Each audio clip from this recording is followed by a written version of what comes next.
Hello, all, and welcome to this evening's beer review, which I'm calling the yet more technical difficulty beer review.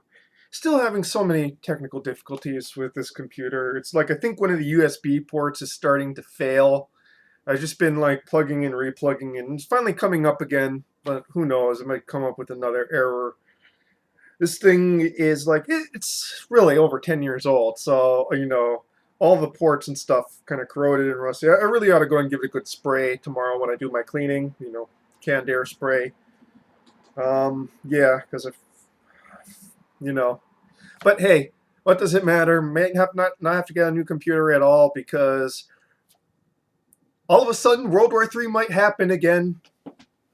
I'm as surprised as you guys probably are. Well, except maybe if you're millennials or Zoomers, because millennials and Zoomers can't remember the utter hell and anxiety that was the 1950s through 1989 thereabouts, where it seemed like the world was, to a greater or lesser extent at all times, on the edge of, on the precipice of destruction. One small slip on a button, everything goes kaboom.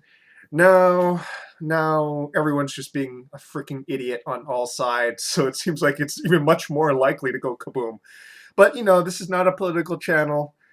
The reason I'm only mentioning it is, well, I mean, shit, man. Figure it out for yourself. But that's why there's beer, so at least for an hour or two we can escape the almost oppressive anxiety that is consuming my soul. So, what are we reviewing today? Well, I've had this about 2 or 3 times already, and I could have swore I reviewed it, but I never reviewed it. I thought it was like one of the first things I reviewed, but I looked through my stuff with searching, and I can't find myself ever having reviewed it. So, why not review it? And this is, of course, Samuel Smith's old brewery, Tadcaster, the celebrated Oatmeal Stout. One of their most favorite products. Favored products. 5.0 ABV, so kind of on the lighter side ABV wise, as is most English ales. And let's read the back now, shall we? Samuel Smith's The Celebrated Oatmeal Stout. An opaque, wonderfully silky and smooth textured ale with a complex medium dry palate and bittersweet finish. Brewed with well water, the original well sunk in 1758 is still in use. Malted barley, roasted barley, oatmeal, yeast, and hops. Fermented in stone Yorkshire squares. The celebrated oatmeal stout is a style benchmark revived by Samuel Smiths and has inspired hundreds of other commercial oatmeal stouts. Now you can kind of see this is a rarity. You get to see, like, of course, now my camera doesn't want to go and do a close up. Okay, now it is. This is a rarity. This is like the first time I've seen like an actual photograph on a beer bottle, but I kind of like it. You can see a lively head of yeast formed during fermentation in the stone Yorkshire square. Well, given that it's taken me almost like 15 minutes to just get this thing recording, it's now time for me. It's probably at the perfectly right temperature. I'm going to be pouring this into a pint glass because honestly, this feels like it was made to be in a pint glass rather than any other kind of glass. The pub glass, I mean. So without much further ado, let's just get straight into it. I'm getting later and later into my reviews. It's like I have more and more to say. I should just go and start up a secondary commentary channel.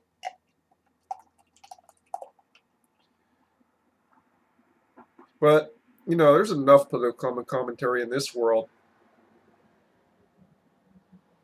And not enough beer. Tell you that. Don't you agree? So, fairly dark. No light gets through.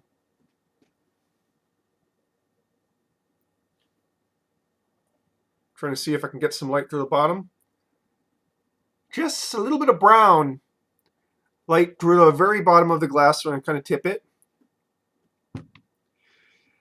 with a thick, light brown head. Mm.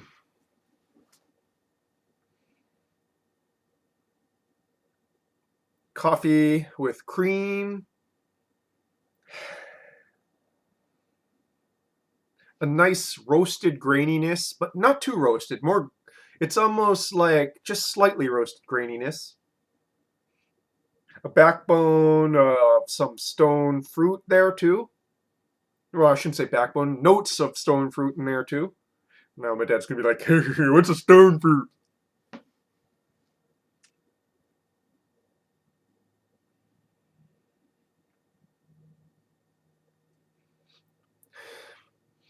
Slightly grassy and floral hopping is apparent on the nose. All in all, a very gentle, subtle smell. It has a much more softer note than a lot of stouts do.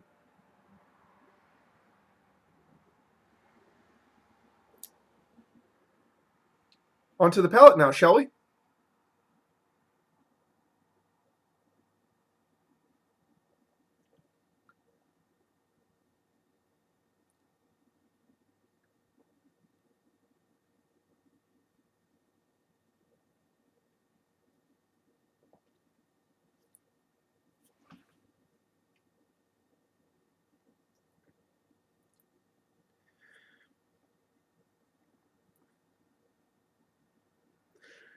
Fairly light mouthfeel, almost to the line of being watery, but doesn't quite cross over it.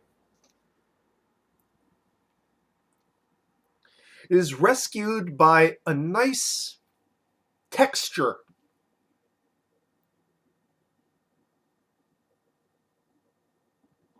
Very silky smooth texture in the mids to finish. It just stays on the tongue. It's wonderful.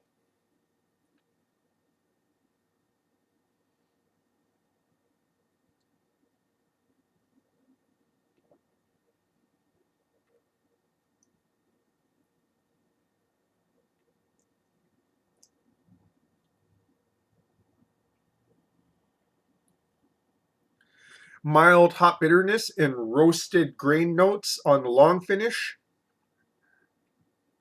Again, soft and fairly subtle, but still apparent.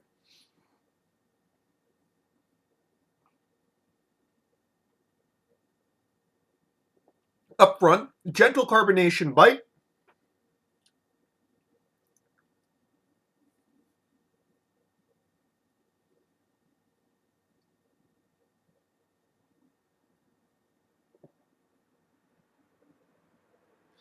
Almost bittersweet chocolate notes from the front into the mids and into the start of the finish, but doesn't quite last into the long finish.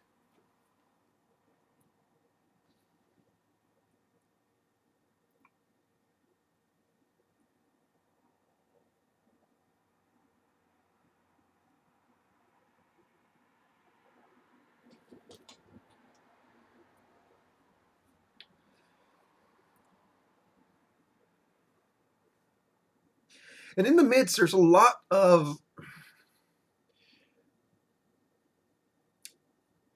suss out there that I'm not quite able to suss out.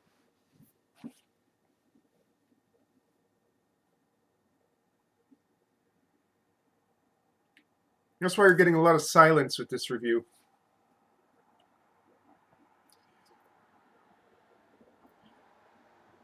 So there's this base note of, I would say more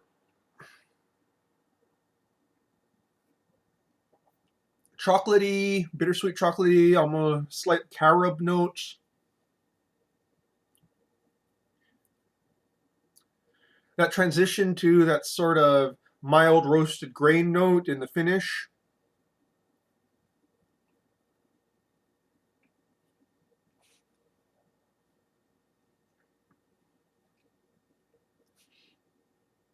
And that slight fruity, stone fruity, almost maybe blackcurrant like note, very slight, interweaves itself both within those major tasting notes and also in the top note.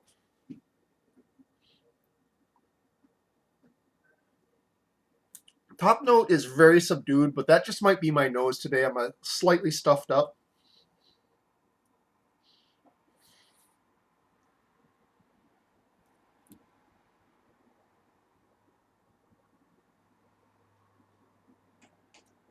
This is a very drinkable stout. Goes down very smooth, very easy, as you can see right here. I'm going to go and top it off. There's a little bit left in here.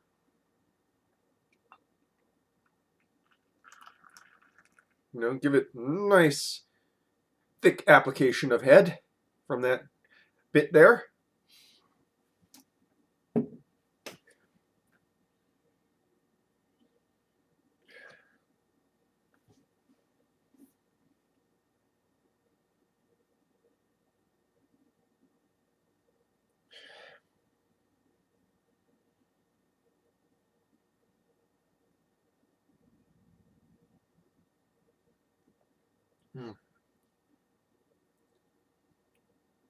Definitely the best thing about this beer is just the mouthfeel. Initially, it just feels almost like it's going to be too watery. Then this silken aspect kicks in and it kind of coats your tongue. And it just feels so gentle and nice on it. Just that sort of sensuous silkenness on your tongue. And isn't that a wonderful bit of sonority there in the language?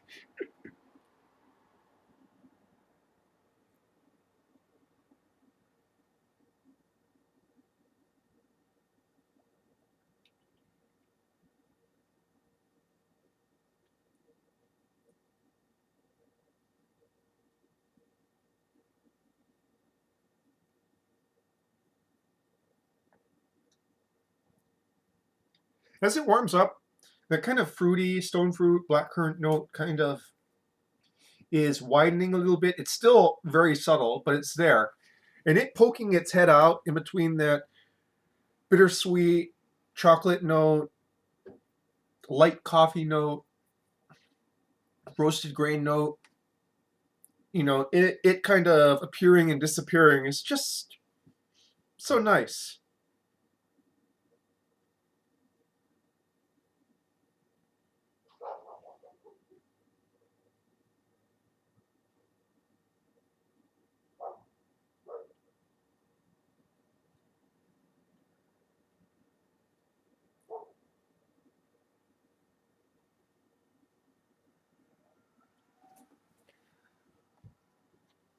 Mm. Mm. Yeah.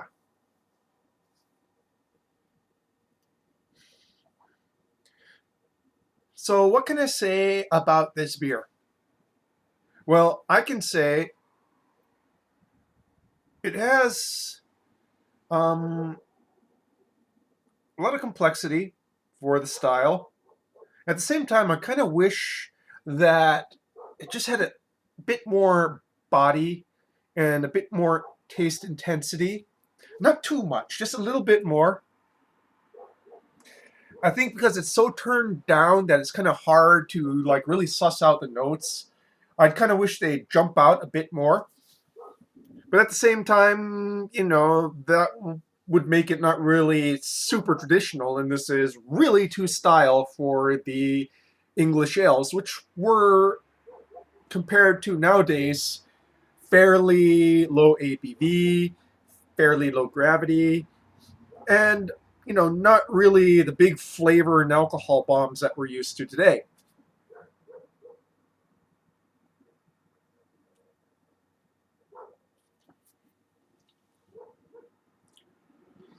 I also want to go and see what the date on this is here. You can kind of notice I haven't said much about the hop aspect, and yeah, it's just a code. And I'm kind of wondering if this has been sitting on the shelf for a while, because other than that slight kind of grassy floral aspect in the nose and hop bitterness in the finish, they're really it's not really playing a major role there. And I would expect for a beer like this, it would have a bit more, it would be coming in with its own notes rather than it just being kind of an afterthought in the nose and in the finish. So I'm kind of wondering if this has been on the shelf for a while and hops have lost their intensity a bit, being that hops tend to be the first thing that lose their intensity in a beer when it's been stored for a little bit.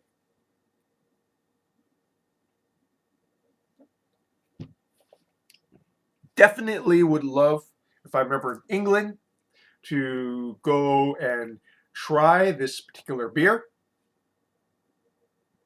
You know, it seems like it would be something wonderful out of the cask, as a traditional cask ale, freshly made. And yes, so this shouldn't be too hard to find. If this English beer is distributed in Hawaii, it's probably distributed everywhere else in America. Give it a shot. Seems like a real classic. Try to see if you can get it fresh as possible. And yeah, that's your beer review for this week. And I intend to keep on doing beer reviews until the day I die or the day, big flash happens and whatnot. But let's hope that never happens. Yeah, you can kind of tell it's been eating at me a little bit.